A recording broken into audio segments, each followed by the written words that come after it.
I see some pink pork and I want to cook it black. I see some pink pork and I want to cook it black. Toasted sesame seeds ground into a paste are what make this unique slow-cooked pork dish. Pork shoulder stir-fried with simple ingredients, boiled till tender and then mixed with the black sesame paste. I'm talking about black sesame pork. Horns up and welcome to Meet India, my series where I take you across the many states of India, showcasing the best meat and seafood dishes this country has to offer, one state at a time. Today we're going to be going to the northeastern part of the country, to the state of Meghalaya, where we'll be making a dish from the Khasi tribe called Dohneijong. I hope I pronounced that correctly. It's black sesame pork. And folks, trust me when I tell you this, it's an incredible dish. I've tasted it before on my travels to the northeast and I can't wait to show you how to make it. Anyway, enough jibber jabber, let's get cooking. We start by marinating the pork with some salt and turmeric and giving that a good massage into the meat. I'm using pork shoulder for this and I had the skin removed and also got a nice meat to fat ratio. You can also make this with pork belly if you like. The next thing we're going to do is toast some black sesame seeds in a dry frying pan. Now once they start smelling nice and roasty and toasty and even popping, that's when you take them off. In the same pan, I'm going to dry roast some garlic as well. Roast it till it gets a nice bit of brown color on it. Now we add the sesame seeds and the garlic to a blender along with some water and blitz it. And you get this amazing black sesame and garlic paste which we will use for our pork. Next I get the Dutch oven on the stove and heat up 1.5 tablespoons of mustard oil. Then I will torch 2 bay leaves and then add those in after blowing out the flame, otherwise I'd start a fire in the pot. So be careful when doing this. Then I add in 2 dried red chilies. Now I think traditionally the Raja Mirch is used, but since I don't have access to that, I'm just using what's available to me. Then in go some sliced onions which I saute before adding in some chopped ginger and cook till the onions are translucent. Then I add in the pork.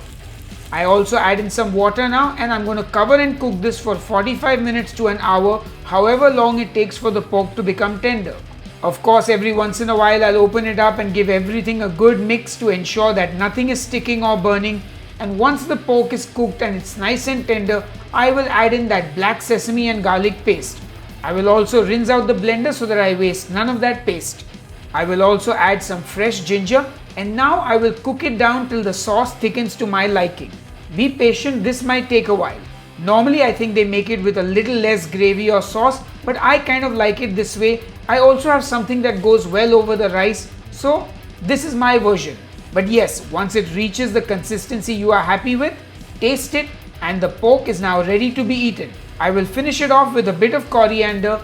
If you have access to sawtooth coriander, use that instead. But the pork is now done and ready. Nothing to do but plate up and take some fancy photos, and then I've got to dive right into that pork and take a bite. Hoo yeah! Anyway, enough jibber jabber, time for the official taste test. Alright folks, it's time to taste the black sesame pork and I am salivating because this has been a long cook but it smells delicious. Well, I did have a little taste and I'm going to have some more now. I have some sticky rice at home, so I'm eating it with that. And let's eat.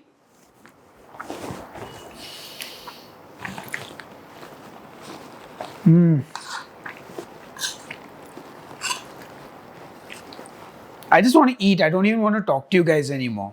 I just want to eat this because it's so delicious.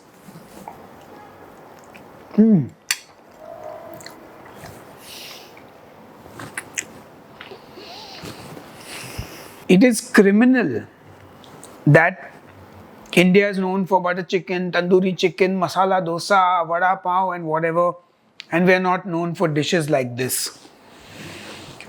My God, that packs a flavor punch. And how, like the nuttiness of the sesame seeds, no extra mirchi masala. Of course, if you use the Raja Mircha, it would be spicier maybe. But there's just so much flavor. It's pork, it's black sesame, it's a little onion, ginger, garlic. That's it. No fancy stuff. And I do not have the words. Like honestly, learning Indian dishes like this and pandi curry as well. Wow. India has some incredible pork dishes and I really hope you guys are going to make this. Try it at home. Let me know how it turns out. I'm going to go because I want to eat the rest of this, and I will see you on the next episode of Headbanger's Kitchen. Until then, cheers and keep cooking. And of course, a big thank you to everyone who supports me on Patreon and on the YouTube channel memberships. You are all awesome. Thank you for the support. Thank you for keeping this channel alive. Cheers. So good.